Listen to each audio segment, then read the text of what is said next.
I'm Hope Fyfield, physical therapist and yoga teacher, and this is a yoga tip for Paxson Yoga Center. We're going to look at the figure 4 stretch, which has, of course, many names.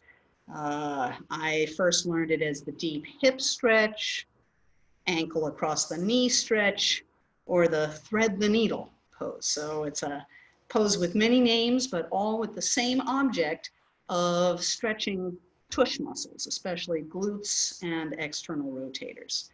The challenge with this pose is that it's important to keep your back in a neutral position. So that's one thing we're going to look at as we look at various ways to do this pose. So I really prefer using the wall, especially for beginners, because that's a nice way to take out some of the challenge of the pose and make the stretch very precise. And another nice way to keep the stretch precise is to use a strap underneath your back, with the object being that you're not going to trap that strap, that you're going to let it stay moving the whole time.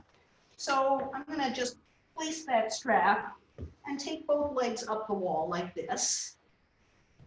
And we'll note that if you're doing the pose correctly, the strap stays movable the whole time, which means that you're maintaining a neutral low back arch. So in order to do the basic stretch, we're going to be crossing right ankle over left knee, and then we're going to slide the left foot down the wall until you feel some stretch right here in the right tush. Let's make sure that your ankle is all the way across, not an ankle spraining position. And if this knee feels vulnerable in any way, it's always okay to flex that ankle, which can just make your knee feel a little more solid. I'm aiming to make a lot of space between breastbone and pubic bone here. And again, that strap stays movable the whole time. Now, if I were interested in getting a little more stretch, but I still wanted to use the wall, then I can take my left heel off the wall like a high-heeled shoe. And so that'll move this knee a little more deeply into the pose and a little more stretch here. Now, the thread the needle name for this pose comes from what happens when you no longer really need the wall. So if you're really able to keep your tailbone heavy, strap still movable, and you feel the need for more stretch, then you thread your right hand in between the two legs, hold on behind the left knee, left hand holds on behind the left knee, and then you can pull that left knee a little more into the pose. But let's note, I still have a movable strap, right? To do the other side, I just put my feet back on the wall. I like to bring both feet up just to let the legs ease for a moment. And then we'll do the same thing on the other side, left ankle crossing over right knee, sliding down the wall. Again, feeling free to flex this ankle, still the strap movable, and the heel can come off the wall like a high-heeled shoe.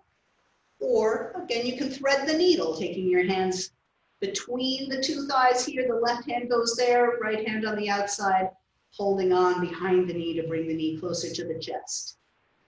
The placement of the back is crucial here. So we still want that strap to be movable, even if we're bringing ourselves more into the pose. I recommend holding this pose 1.5 to 2 minutes each side, and then resting after with both legs either up the wall or just down on the floor if you're not using the wall at all. But it's nice to start with the wall. Then those hip muscles are either stretched after doing an active standing practice or getting more stretched, available for, something in which you were doing something more flexion oriented. Thank you.